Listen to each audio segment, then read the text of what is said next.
नमस्कार दोस्तों, आप सभी का स्वागत है हमारे आज के शो में। और आज हम चर्चा करने वाले हैं फिर से चिंता पर, डर पर कि हमें बहुत ज़्यादा जब चिंता रहती है, परेशानी रहती है, तो उस वक़्त हमारे माइंड में आखिर ऐसा क्या हो रहा होता है कि हम उसको समझ नहीं पाते और हम इस चिंता के जाल के अंदर फँसते चले जाते हैं।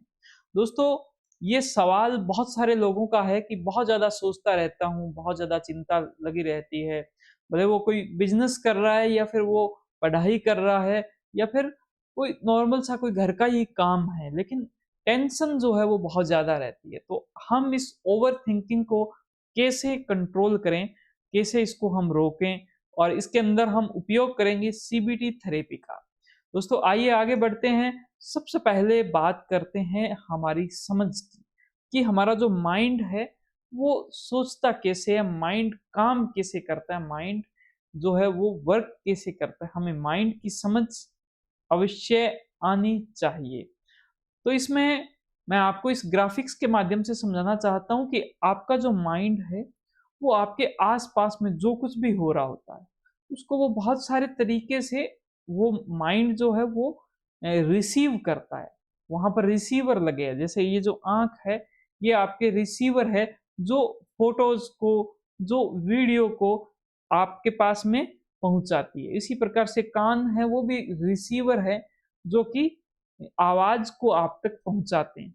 दोस्तों ये रिसीवर जो है ये इन्फॉर्मेशन हमारे माइंड को देते हैं, जिस माइंड में एक बहुत बड़ी घटना घटित होती है। ये घटना रहती है प्रोसेसिंग की घटना, कि हमारा माइंड जो है वो प्रोसेस करता है। वो प्रोसेस जैसे ही उसने प्रोसेस किया उस सब सूचनाओं को, उसके तुरंत बाद विचार आने स्टार्ट हो जाते हैं। दोस्तों ये विचार जो है ये बहुत सारे विचार आते हैं, लेकिन जिन विचारों पर हमें भरोसा होता है, जो विचार हमारे काम के लगते हैं हमें, उन विचारों के साथ में हमारी भावनाएँ जुड़ने लग जाती है, इमोशंस आने लग जाते हैं। इमोशंस भरे होते हैं ऊर्जा से, एनर्जी से, और वही जो इमोशंस जो विचारों के साथ में जुड़ेंगे, वही हमारे द्वारा कुछ बिहेवियर, कुछ एक्टिविटी करवा देंगे और माइंड जो है पूरी तरीके से इस तरीके से माइंड काम करता है। दोस्तों ये एक घटना है, एक सच्ची घटना है, कि जिस घटना के माध्यम से मैं आपको समझाना चाहता हूँ। ये एक इंसान जो हमेशा बहुत ही खुशी से अपना काम कर रहा था, अपने ऑफिस में जा रहा था, लेकिन एक बार वो अपने ऑफिस में गया और वहाँ पर उनको थोड़ा अजीब-सा महसूस होने लगा और उसके कुछ ही दिनों के बाद में उनको ये लगने लग गया कि मेरे ऑफिस के अंदर जो लोग हैं, वो लोग मेरी बातें करते हैं, मेरे बारे में सोचते हैं, विचारते हैं। तो उनके लिए 2 लाइनें कुछ इस प्रकार की बनी कि नहीं देते ढंग से जवाब, क्या मैं ही हूँ खराब? तो वो उसकी जो मानसिकता थी, उसकी जो विचार थे, जो विचार उसके साथ में एक बुरी-सी, एक खराब-सी, इग्नोरेंट सी फीलिंग उसको दिला रहे थे, वो विचार कुछ इसी प्रकार से थे कि ढंग से जवाब नहीं देते हैं आजकल ऑफ़िस में और मैं ही खराब हूँ। दोस्तों जब तक ये चीज़ थी तब तक फिर भी कुछ न कुछ ठीक था, लेकिन उसके बाद में एक बहुत ही बड़ी घटना हुई और वो घटना ये थी कि सबसे बड़ा रोग क्या कहेंगे लोग।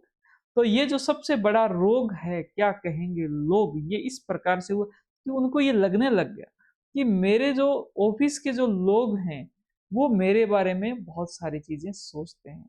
वो मेरे बारे में बहुत सारे जो आकलन है वो करके रखते हैं।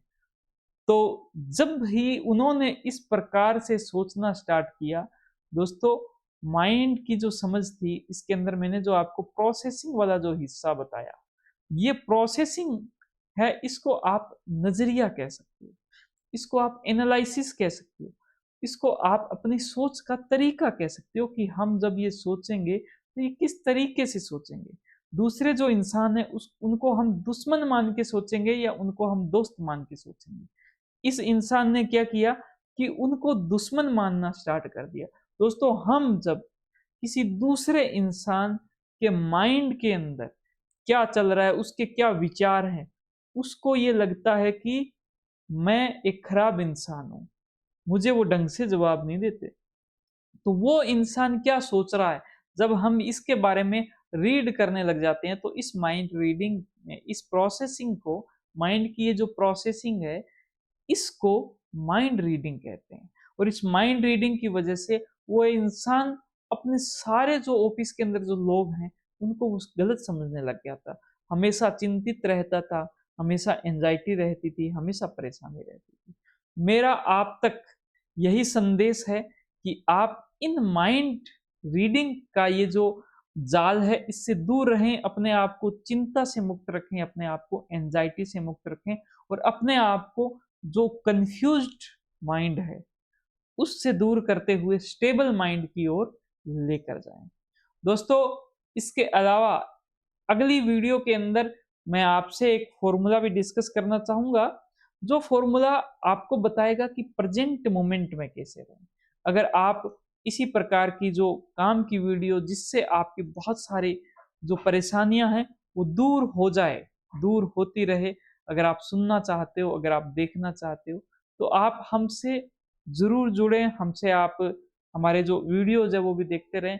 लेकिन अगर आपको किसी भी प्रकार की मानसिक समस्या से संबंधित कोई समस्याएँ हैं, तो आप, हमारा एक प्रोग्राम है सीबीटी थेरेपी एडवांस, वो आप जॉइन कर सकते हो।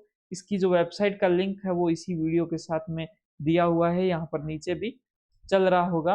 और इस वेबसाइट पर जाकर आप बहुत अच्छे से इसको समझ सकते हो, देख सकते हो, और उसके बाद में अगर आपको ये ठीक लगे तो आप इसको अपने अंदर इंस्टॉल करके और अपने जो समस्याएं हैं उससे बाहर निकल सकते हो। इसके अंदर हमने पूरे माइंड को बहुत ही आसान शब्दों में समझाया है कि जो प्रकाश पुंज है, उसकी तरह आपके मन के अंदर ही पॉजिटिविटी है, मन के अंदर ही सकारात्मकता का एक बहुत बड़ा संदेश है।